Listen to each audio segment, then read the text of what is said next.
Yo, yo, yo. I'm Candy B. I be knitting. And today I be also showing you the array of stuff that's been collecting behind me, as well as all of the whips I have down in this basket beside me. First thing I want to show y'all is a finished object. This is a Sockhead hat by Kelly McClure, aka Boho Knits. And this is a size medium fingering weight yarn. I believe I knitted everything to pattern and used the needles that she suggested. This is my second time knitting this hat and my second time knitting this hat as a gift. And so I will be gifting this to a cousin of mine. I had every plan to try this on, but my hair is kind of wet. I just washed it and I just washed this hat, so I wouldn't want to get hair gel on something I'm about to gift to someone. But it either folds up and is quite snug on the head, or you can keep the brim down and it gives you that kind of hipster, long, slouchy feel. And that's specifically what she asked for, was a earth tone slouchy hat. And now that I've knit two of these as gifts, I now want one for myself, because I was just like, oh, I have winter hats. But there is something to be said as we sit here in the first week of March, to having like a lightweight hat for kind of like all season, something you could just throw on your head and be a bit more fashionable and just keep a little bit of warmth on your head. The yarn is Queen's Yarn Boutique Pop Life Fingering Base. It's a 3-ply sock yarn, and Gemstone is the color. The only note I have here is that when I went to wash the hat, because when I gift things, I like to make sure they're clean, because the yarn's been sitting in my house, and then I'm rubbing all over it while I'm knitting it. I'm throwing it in my bag, drinking coffee while I'm knitting, eating. And so I probably washed it in water that was a touch too warm. And then I was watching, who was I watching today? I forget who I was watching today, and they said that wool wash in general can cause yarns to bleed. So some of the red that's giving some of that warmer tone to this kind of bled out a little bit. I don't think my cousin will really pick up on it, but it was a bit of a bummer for me. So ice cold water in the future for all my knits. The second thing I've been wanting to show y'all that's been hanging out a lot back here is my box of cotton yarn. And I have 2 cones of cotton yarn there. And I have said before, I love working with cotton yarn, especially like dishcloth, peaches and sugar and cream yarn. I had depleted my stash quite a bit, but it's one of those things I always try to have around, and I usually pick up when I see it on sale. And since the last time, it wasn't the last time, probably like a month ago at this point, I went to that yarn swap I was telling y'all about, and people aren't really big fans of dishcloth yarn, so I usually I literally picked up every single ball of cotton yarn I saw there, because a lot of people were getting rid of their cotton yarn. And so I have them all gathered together. Mr. Rulud has requested that I make some washcloths, because we have some store-bought washcloths that are getting a bit raggedy, and usually those get kind of downgraded to kind of wiping up or cleaning type cloths, and then, bringing in nicer washcloths for showering and bathing and such. And he would like bigger washcloths. I've made washcloths for like myself and the kids, and they're all relatively small, more of like the scrubby style, and he wants something bigger with a little bit more drape. So I was pulling this out to work on that, and it's been sitting up here in a while, and I haven't gotten around to it yet, because I was working on that big blanket and working on that sweater for my kid, and so it was a lot of cotton that was happening. And so now I guess I'm ready to take the dive back into the cotton. But we're sitting here on Friday.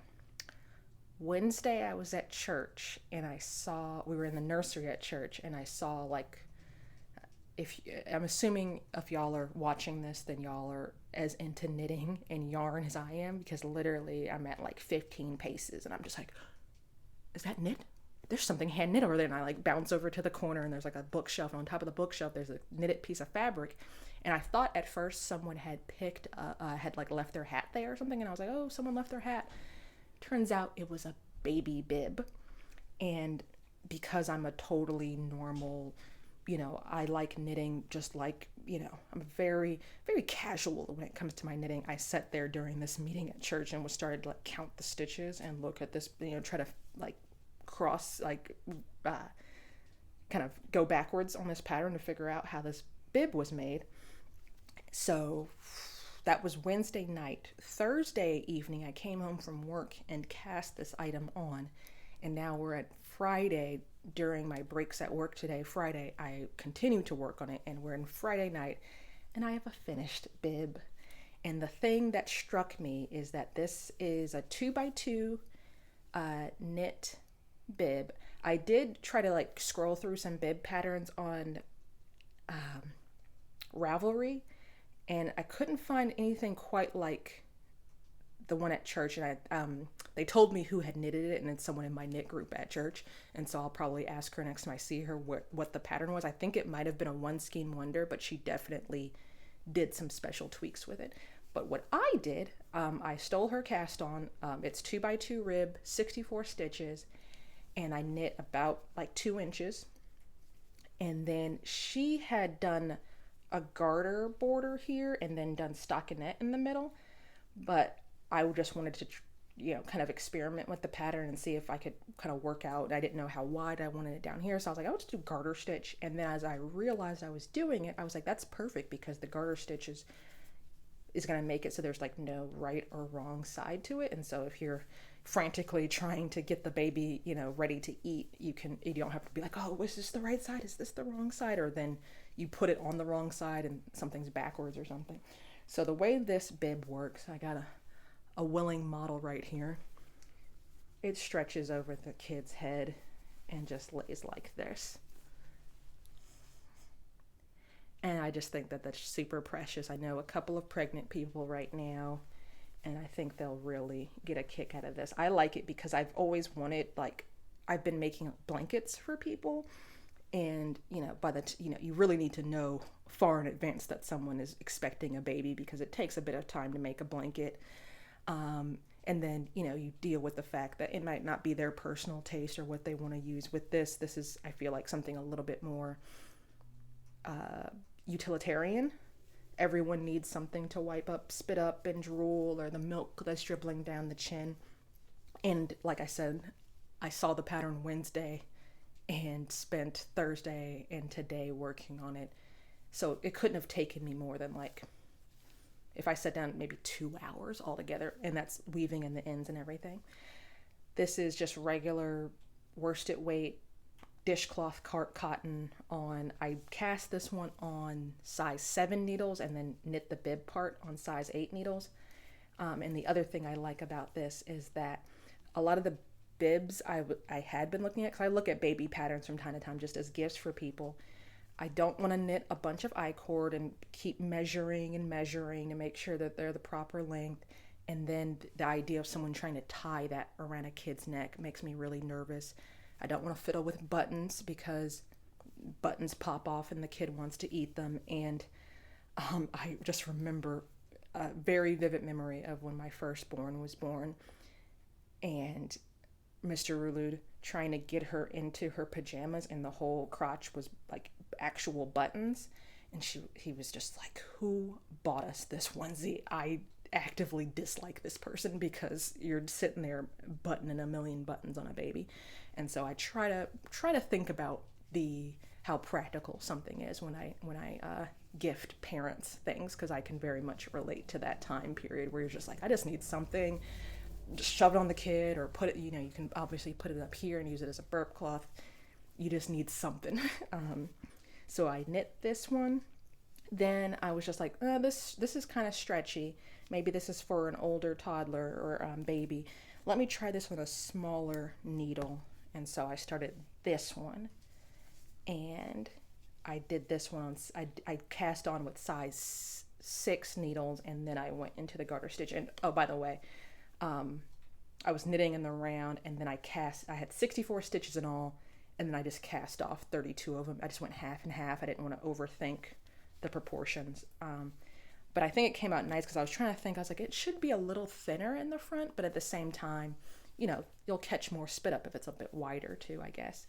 But it's pretty versatile too. Like you could do stockinette and you could duplicate stitch the kid's letter on it, or I was thinking about doing I-cord down the side. There's no end, you know, you can go on Ravelry and find a million more elaborate patterns, but for something like this, I think this is going to be perfect. And so I've got this one, and then I think I'm just going to do one more in this denim color. And I think that's going to be a cute little thing. And also I think, you know, nice little cute gesture in a small bag with like maybe a gift card or a little bit of cash in there, I think will make a really cute, thoughtful gift, but also I can put it together in less than 3 hours. So that's that. The next thing here I have is my on-the-go knitting bag. This is an Imagine Knit bag. It's a store in San Francisco. I have not been to this store in San Francisco, but a good friend of mine did and brought me this bag back. And inside here, I have my second pair of socks for the year 2025. And I've already finished one pair. They went to Mr. Rulud, so I have not gotten the chance to show y'all because as soon as I bound off, I gave it right to him, and he's been wearing them a lot, and so I'll just leave it at that. It's vanilla socks. They're not terribly interesting. The more interesting part is that this was the year that I'm like, I think I'm going to try to knit 12 pairs of socks, 1 pair of socks a month.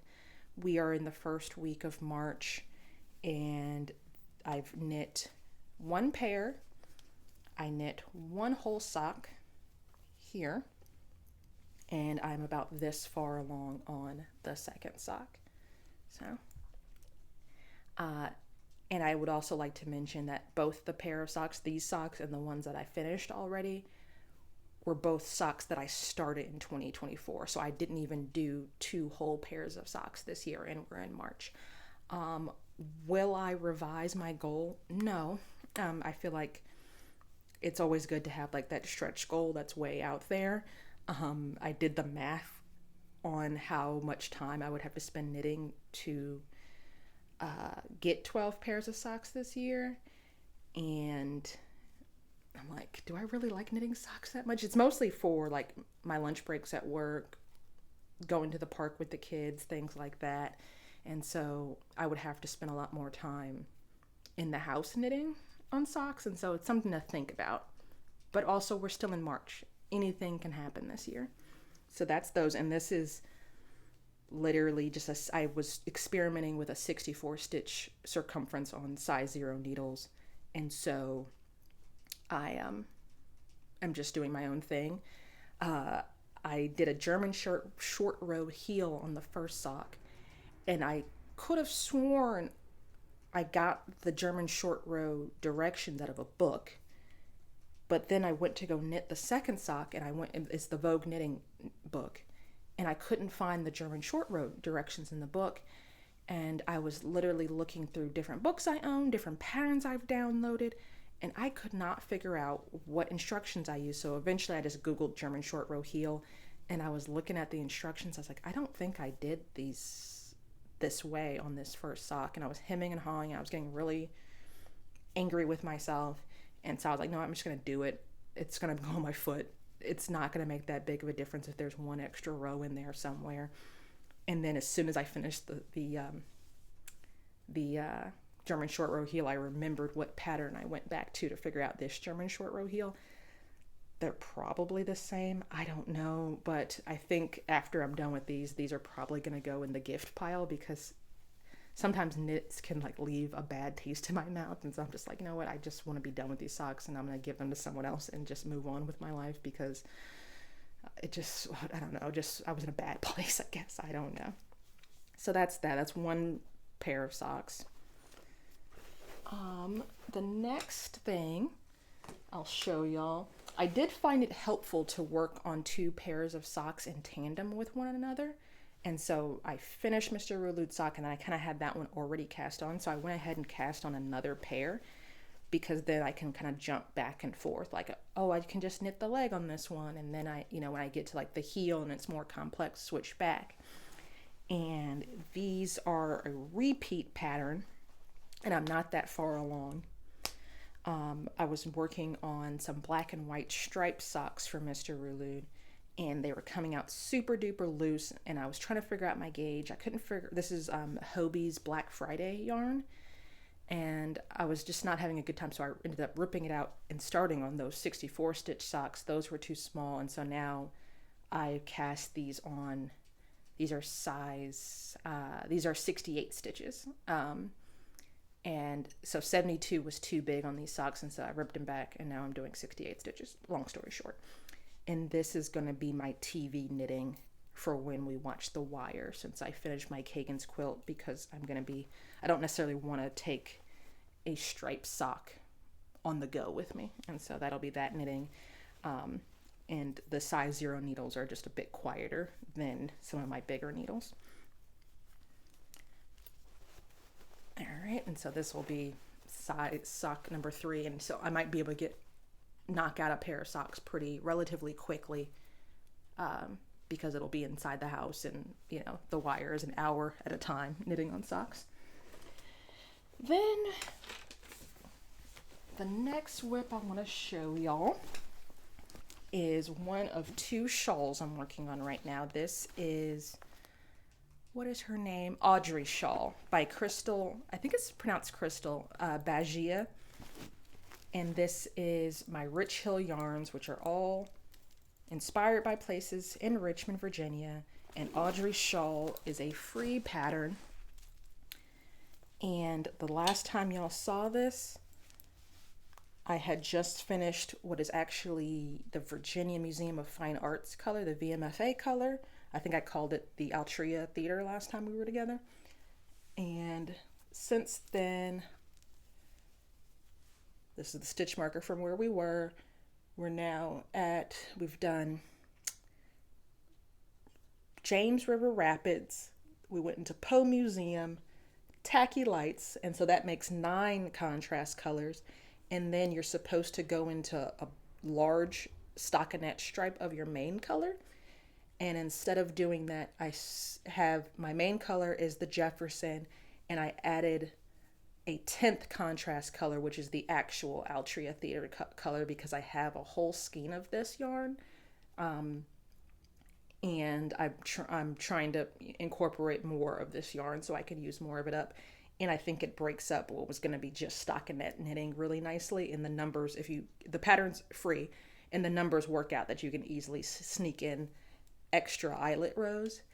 And then I switched my main color. So my main color up top is this golden Jefferson color. The main color down here is going to be this deep purple, which is Lewis Ginter Botanical Gardens. And this top section is just stripes, and then the bottom section is charted lace, and it's called Wavy Stripes. And so I have literally every light bulb stitch marker I own is now attached to this shawl, and I'm working, this second section has 3 charted lace charts, and so I went ahead and just popped in stitch markers at every single repeat. It's really, really scrunched up because there are about 400 stitches here. I was looking, because I told y'all I broke up what was going to be a solid stripe right here of the main color in stockinette. And so I went to look at some pattern pictures just to see how the colors would look, if it would really start changing my main color. I just wanted to see if anyone else used several different main colors. And I saw someone's project on Ravelry, and they said in their project, they were just like, yeah, I knit it to pattern, except for I knit instead of purled. And I was just like, I knit instead of purled. And I was like, huh? I don't understand how you could have made this. And I looked at the picture of her shawl, and I was like, that looks just like the shawl. I don't see a difference, but there definitely should be a difference. And I realized, as soon as I got to the lace charts, I realized what the person was referencing.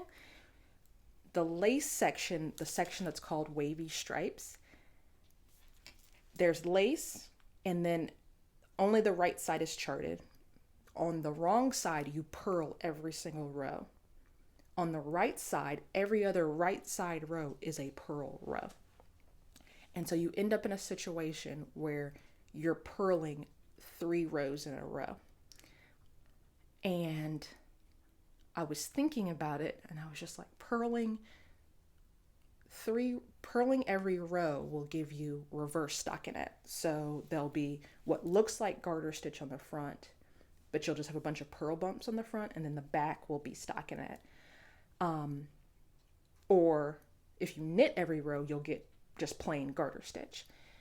And so I was just like, the right side should be the same, I'm thinking, right? So I'm thinking I'm gonna do the same thing. I'm not the kind of person that just hates purling and will hack every single pattern so that I don't have to purl. I actually like purling in certain instances. I think it can be like a nice break in the rhythm of things. And I actually like knitting rib. The thing is here is that this section starts at 405 stitches. Like you can see how scrunched up the stitches are now. And there's a good like 30 some odd more rows to go.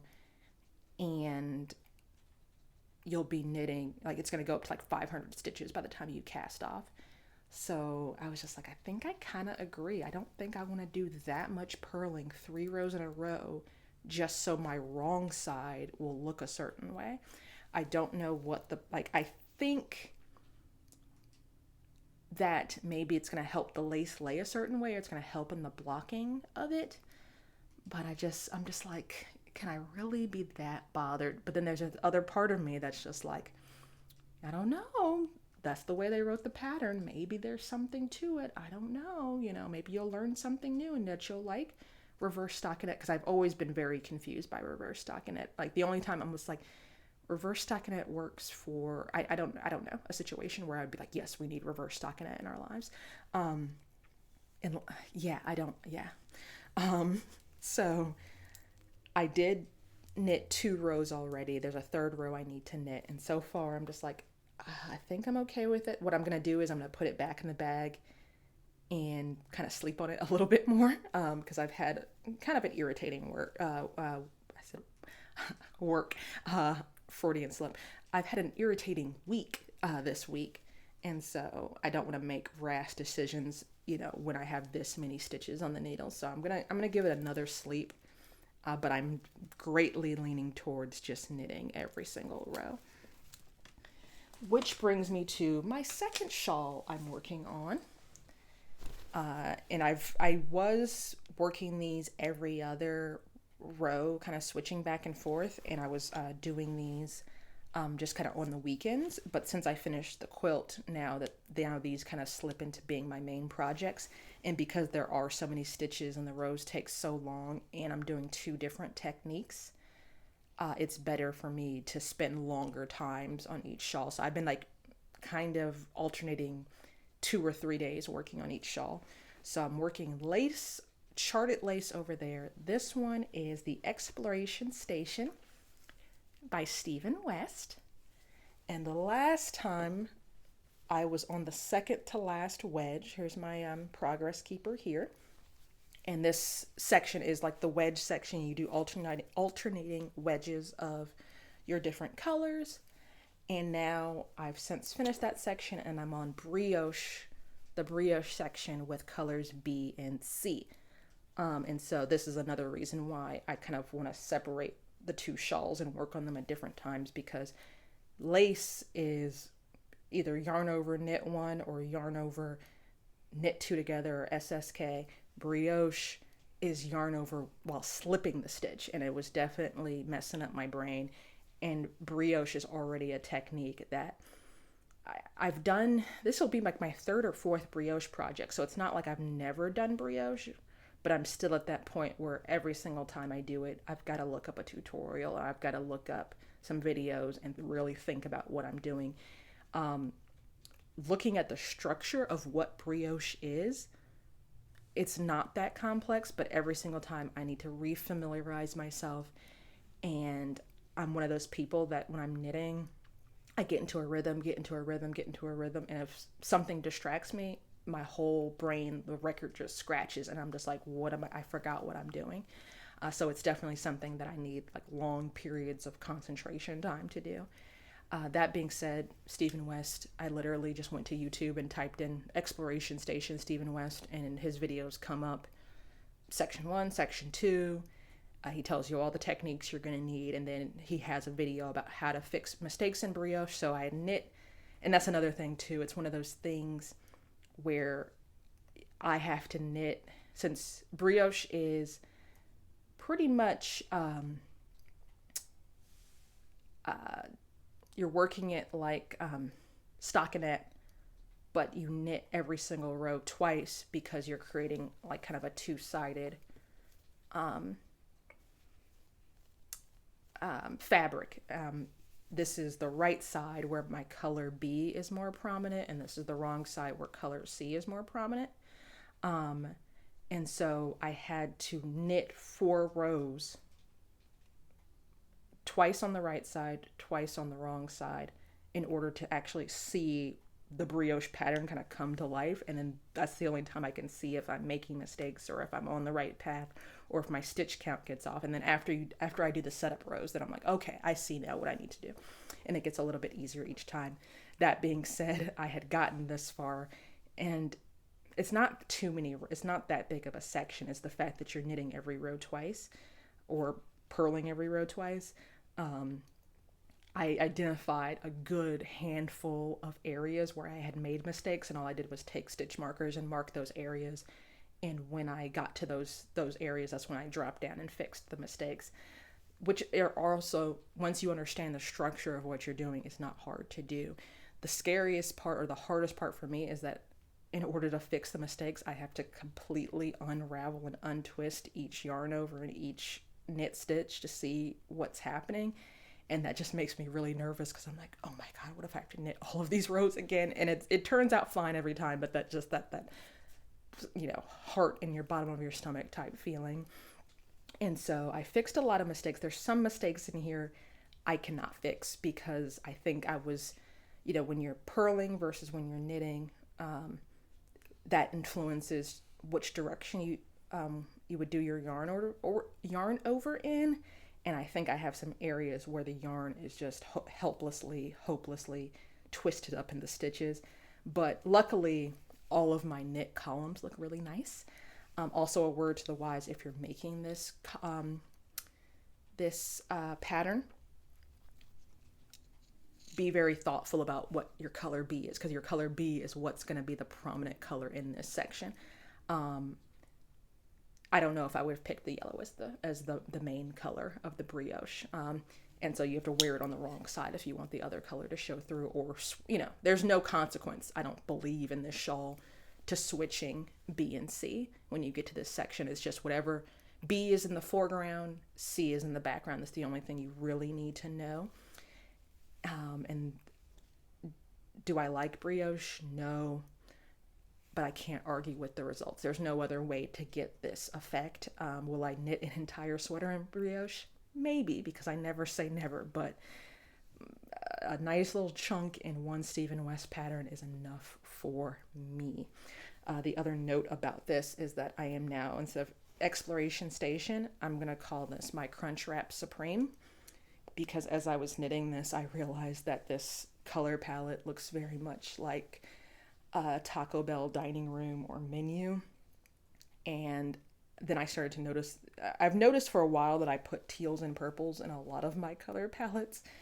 And I'm just like, I think it's just like, people make fun of millennials for being like overly nostalgic. I think that's a thing that Gen Alpha is making fun of us for, but it's like literally downloaded in my brain, and I don't notice that I'm doing it. And so, yeah, this is that. And so I'm very happy to have, maybe I'll take a picture in a Taco Bell when I finish it. So the next one I'm going to show y'all is a blast from the past, my cozy bag. And inside of this is where I've been putting my hats that I've just been knitting for charity. Like, I've been like just grabbing all of my bulky worsted weight yarn, and I'm just going to knit a bunch of hats, and then I'll have a stack of hats to donate. And I was knitting with this Patton's chunky wool, and I was just like, I don't think I want a whole wool hat, or not a whole wool hat, a whole gray hat. Like, it's just boring for me to knit. This needs color work, and the color work I decided on was this ball of yarn here, which is Stitch and Story yarn, which I believe is a defunct yarn kit company. And I bought this from a thrift store. It came in a kit to make a cowl. And the thing I liked about this yarn, it's a bulky single yarn, and it was all white when I bought it. And so this was literally the first yarn I dyed with Kool-Aid. And I am making a bulky color work hat out of it. It took me a minute. The first time I started this pattern, I was like, I'll just wing it, you know, I'll figure something out. I'll just do like a little pattern, and it just didn't look very good to me. So I went to, I got this for I got this for Christmas. And this is called A Year of Knitting Stitches, a Stitch a Day perpetual calendar. So if y'all follow me on Instagram, I have a calendar that shows you the stitches every day. I have one on my work desk. That's an older one that my sister got me, and then Mr. Rulu bought me this one. And this is by Tabetha Hedrick. And the one my sister got me that stays at work is all just like knits and purls, one color patterns, like just stitch patterns. This one has color work motifs in it too. And so I flipped through this one, and I came across April 7th, which has no significance in my personal life aside from the fact that that hat is 64 stitches, and I needed something that would work with a multiple. In this one, they tell you the multiple when you open up the pattern. And I don't know if you can see the pattern here. It's like blue and orange, and I don't know if that's going to pick up really well. And I don't want to show it for too long, because then you'll see the entire stitch pattern. But trust me, it looks like this. And so I was just like, the stitches work, so I'm just going to use this and just apply it to this hat. It has 22 row repeat, and so I think once I finish one motif, that's going to be the whole hat, and then I'll do some rapid decreases and bind it off.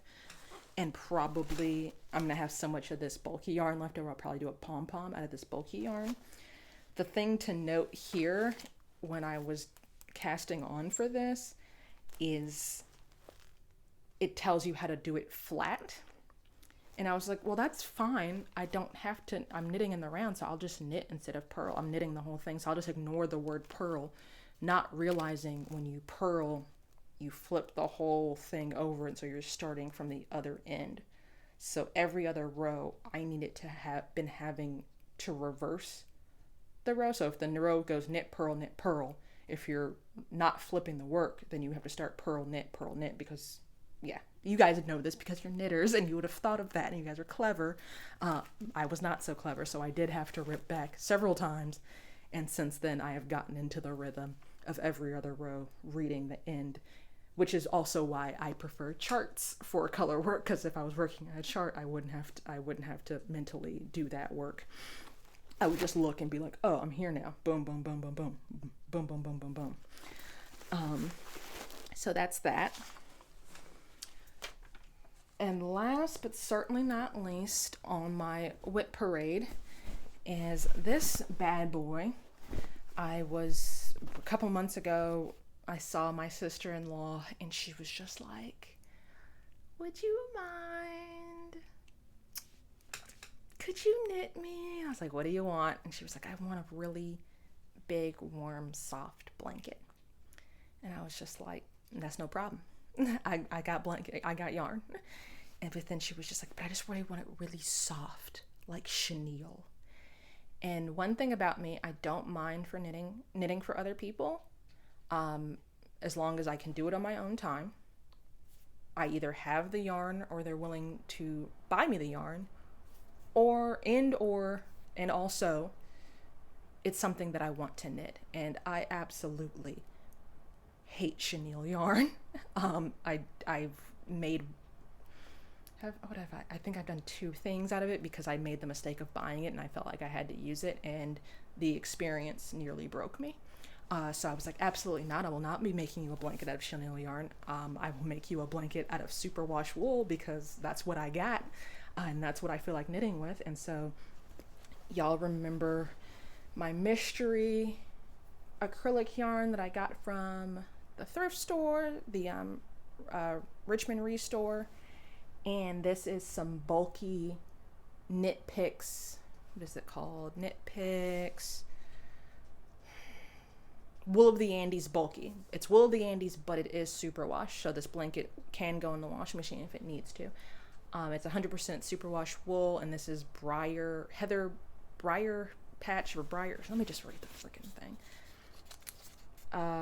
Wool of the Andes superwash bulky weight Briar Heather.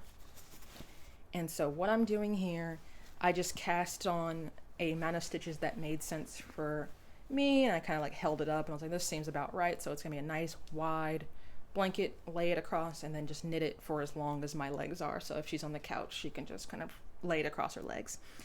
And what I'm doing here is I'm striping the yarn, but I'm striping it in such a way that every other stripe is 2 of these held together, and then the other stripe is this and this held together. And so you're just getting little pops, little subtle pops of color that blend into that natural colored wool.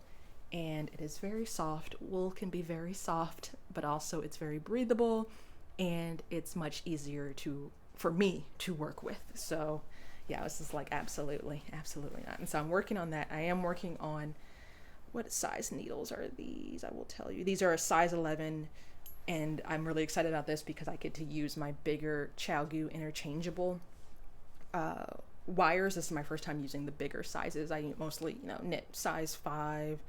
I think I've used 3, 5s, and 7s out of my interchangeable set. And so I was like, oh, I get to use my bulky ones out of my interchangeable set. And I don't have to worry about these sitting and taking up a cord from some other project. Don't worry, folks, we're almost there. The second to last thing I wanted to show y'all, I have my little projects that I need to work on.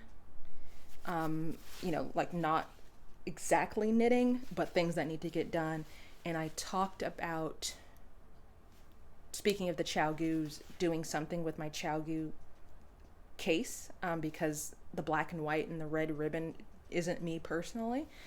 And so I do have this fabric that I was going to wear as a kerchief, but I think it'll be really nice to cover up my knitting needles with. And then I kind of gathered some little patches I've gotten over the years.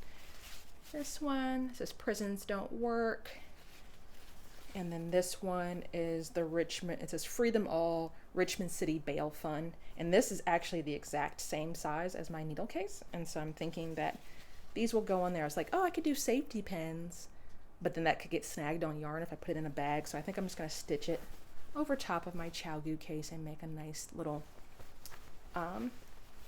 customized case for my needles. And that'll be a fun little project. Then we have to revisit this placemat I made at Thanksgiving. I had this idea to do garter stitch this way and then pick up stitches, and it just still looks real wonky. And then it got some bleach splattered on it in the wash. And so I'm just going to frog the whole thing and then try to re-knit it into a better shape. I don't mind the bleach so much because it is a placemat for food, but it was kind of like a sign that I can do something else with this. And so I am going to frog that eventually whenever I get all the free time that I'm looking for. And then this is a blast from the past. Before YouTube, I want to say, I don't even know if I was really posting my knitting on Instagram when I made this. When I talked about my obsession with lace weight cotton yarn that I'm getting rid of this year, this is one of those pieces that I'm talking about where I used to be really into knitting with that type of yarn. Like, I have it down here. This is the Red Heart It's a Wrap, where it's just, lace weight, 100% cotton. And I made Mr. Rulude this hooded little, I guess, cardigan that he could wear in the house, super lightweight. And it's becoming the season where he would wear this because it's like not too cold outside, but sometimes you have the AC running in the house and you want to get a little bit warmer. But the only issue with this, at the time, he was just like, oh, I want like wizard sleeves, and the fashion is great. Like the actual, like, oh, look how the drape is, and this is really great. But for practical reasons, the sleeves need to be shorter, and he would like some ribbing. And he hasn't really been wearing this one as much because the sleeves get in the way. And so I definitely want to make it so that he can get better use out of this. And so I am going to rip out the sleeves. And well, first I'm going to measure him, and then I'm going to rip out the sleeves. I have to get this back on needles and knit some, and we'll probably do some rapid decreases and then knit some ribbing, and then it'll just be more of a traditional cardigan.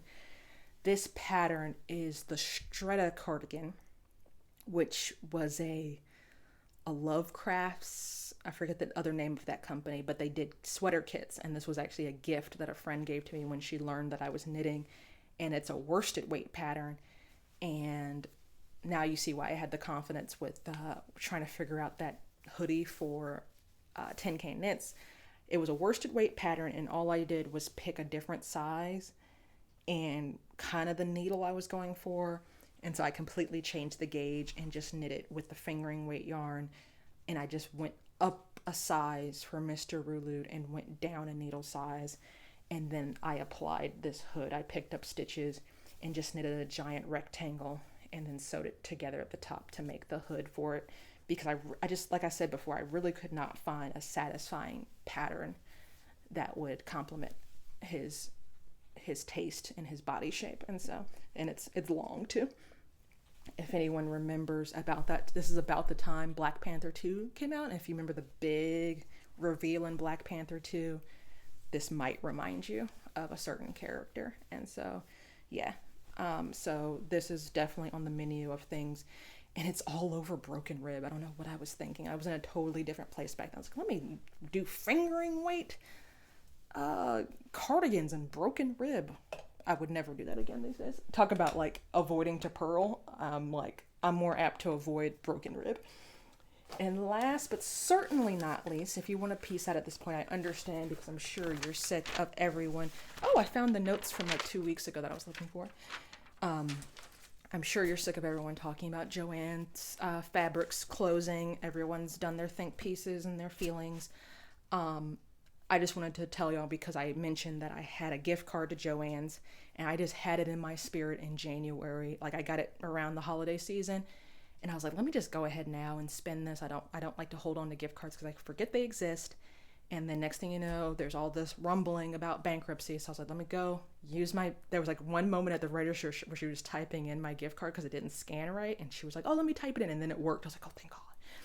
But what I got, I like Joann. Like, if I were to rank like the big box store, Joann is my favorite. But there was like nothing there that I was just like, if I never saw it again, I would regret not buying. Like, I don't need that much big twist. But I did want to use this gift card. And it was just weird too, because these were like new yarns they were just putting out. So I ended up paying, I want to say I paid $5.99 a ball for these, or $5 something a ball, because I had a $25 gift card and I got 6 balls, and I paid like $5 out of my pocket to cover the rest of the cost. So I just was like, I just really just want to spend this gift card and get out of there. A lot of people were like making videos of their Joann's closing, and they're just like, it's so depressing. There's like nobody really working, and there's boxes all over the floor, and everything just seems really chaotic and empty and strange. And that's literally every time I go into Joann's. Like, I was like, y'all's Joann's were like nice and fully stocked, and or like every single time I went in, there was boxes all over the floor. There was no yarn. Like, you remember like the commercials where they redesigned the stores and they had the big rainbow yarn wall? That never happened in my local store. Like, there's been a lot of depressed retail areas in my town. So I'm just like, that's just par for the course where I live. I'm sorry for y'all that y'all lost like a really great store, but our stores weren't that great to begin with, and they never had like the KNC wool brands or nothing like that. It was just a place for me to go if I needed like a solid acrylic color. That being said, And of course, like, I feel for the people who like literally have lost their jobs. Like, that's not cool. I don't feel, I'm not trying to be flip about that. But what I bought was, I got 3 colors of Big Twist Flourish, which to my understanding is a new yarn this year, or 2024 maybe. And this is Carnival Stripe. And then I got 3 colors of Tropical Flamingo. And the thought here with this is a bulky, super bulky 6, 100% acrylic. And 6 together, I can stripe these and make a fun blanket, or 3 and 3 is enough to, I was thinking about doing like some chunky vest for my kids, and they have 2 aesthetics. They're either feeling cute or cool, and I figured this is a cool colorway and this is a cute colorway, and they could have just 2 chunky vests and they could share them and wear them whenever they were feeling a certain way. Or I can make some, I have enough to make like a vest for myself. I've been looking a lot at Knit Collage. It has a lot of like bulky weight, like kind of hip, all over the place type patterns. And then also, the other thing I was thinking about is Jen Geigley has her like 30-minute hat that uses super bulky yarn, so I could like just make a bunch of chunky hats or bulky, super bulky hats for people. That might be something fun to do with this. We shall see. Let me super bulky. It's 148 yards, 200 grams. So I think I can make 2 of her hats out of one of these balls, and then obviously I could mix and match the colors. So that's that. And now I can clean off all the extra stuff on this table, because I've been meaning to tell y'all about all of this stuff. If you're still here, I'm Candy B. I be knittin'. I also go by Rulude on Instagram. You can follow me there. I'm also Candy B Knittin' on Blue Sky. You can send me an email, candybknittin@gmail.com. Drop a comment below. You can subscribe to this video. You can comment. You can chat with me. You can share this with friends and enemies alike. Till next time, peace.